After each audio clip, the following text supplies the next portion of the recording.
আসসালামু আলাইকুম প্রিয় দর্শক, দূরের এবং কাছের যে যেখান থেকে আমার ভিডিওটি দেখছেন, আশা করছি আপনাদের সবার ভিডিওটি ভালো লাগবে। বরাবরের মতো আবারও হাজির হয়ে গেলাম একটি মজার রেসিপি নিয়ে। আজকের পর্বে আমি আপনাদের তৈরি করে দেখাচ্ছি রেস্টুরেন্ট স্টাইলে স্পেশাল চিকেন চাউমিন। অনেকেই আছেন এই খাবারটি খুবই পছন্দ করেন, বিশেষ করে আমার খুবই ভালো লাগে। বাদাম ব্যবহার করা হলে এটা অত্যন্ত মজার হয়।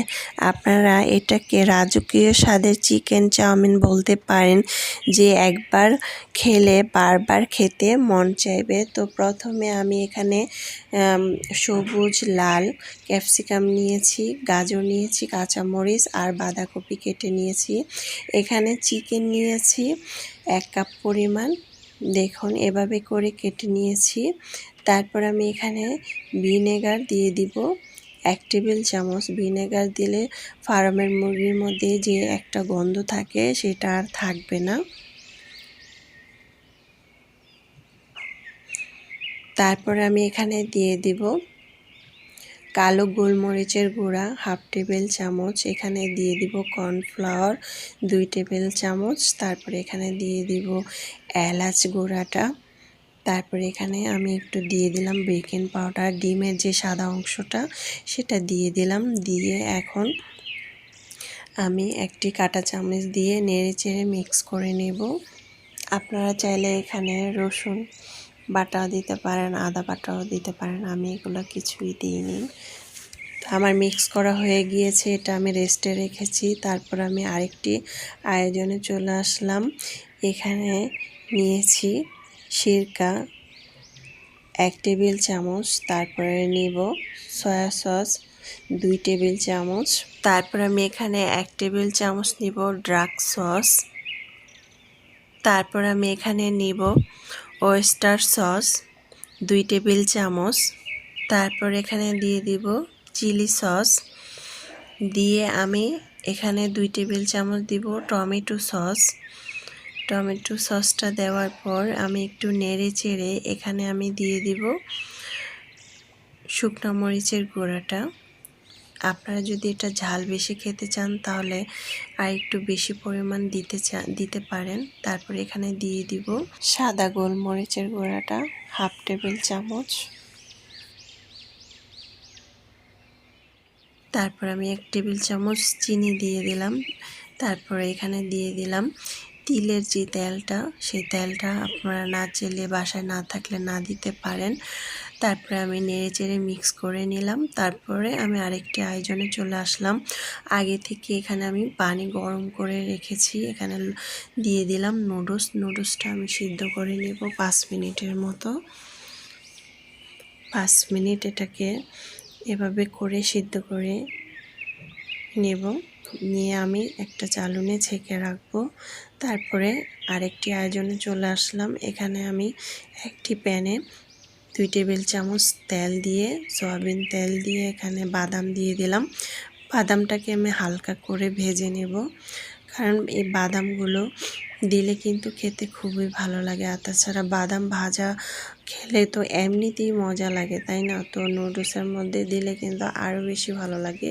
তাই আমি হালকা ব্রাউন কালার করে এটাকে আমি উঠিয়ে নিচ্ছি সবগুলো। দেখুন কত সুন্দর হয়েছে ভাজাটা। তারপরে আমি এখানে ওই প্যানটার মধ্যে দিয়ে দিলাম চিকেনটা একটু ভেজে নেব প্রায় 5 মিনিটের মতো।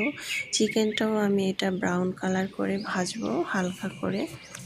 চুলার আঁচটাকে বাড়িয়ে আমি এটাকে ভেজে নিচ্ছি। এভাবে স্টেপ বাই স্টেপ যদি ফলো করেন তাহলে কিন্তু এই নুডলসটা খেতে খুবই ভালো লাগে। তো এখানে আমি দিয়ে দিলাম 1 টেবিল চামচ লবণটা দিয়ে ভালোভাবে অনবরত নেড়ে চেড়ে মিক্স করে নিচ্ছি। আমি কাছে থেকে একটু দেখিয়ে দিচ্ছি, একদম চুলার আঁচটাকে বাড়িয়ে আমি এটাকে ভাজা করে নিচ্ছি। তো আমার কিন্তু ভাজা হয়ে গিয়েছে, এখন আমি এটাকে উঠিয়ে নেব। তো আমি উঠিয়ে নিয়েছি। এখানে 2 টেবিল চামচ রেগুলার রান্নার তেল দিয়ে আমি এখানে রসুন কুচি দিয়ে দিলাম।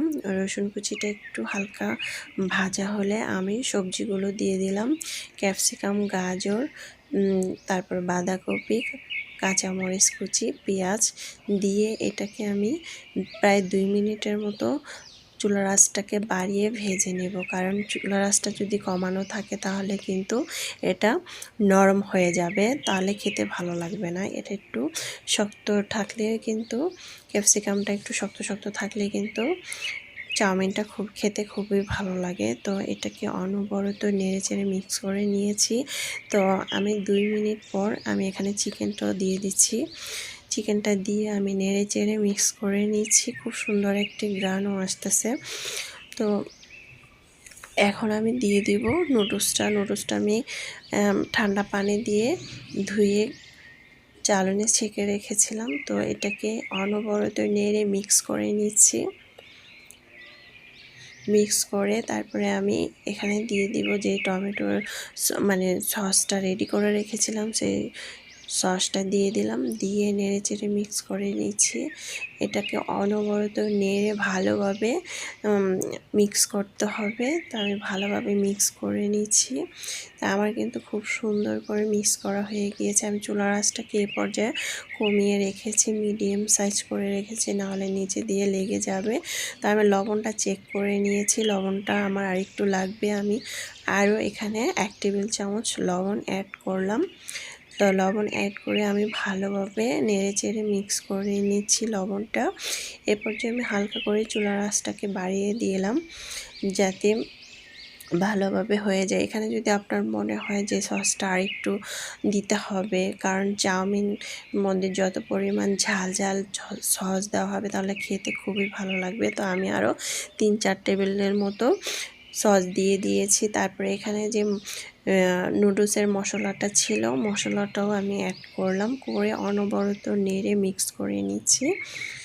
মিক্স করে আমি চুলার আঁচটাকে একদম কমিয়ে দিয়েছি। তারপরে আমি এখানে দিয়ে দিলাম বাদামটা, যে ভাজা করে রেখেছিলাম সেই বাদামটা দিয়ে দিলাম। বাদামটা দিয়ে অনবরত নেড়ে চেড়ে মিক্স করে নিয়ে নিচ্ছি। তো দর্শক, খুব মজার একটি রেস্টুরেন্ট স্টাইলে চিকেন চাউমিন হয়ে গেল।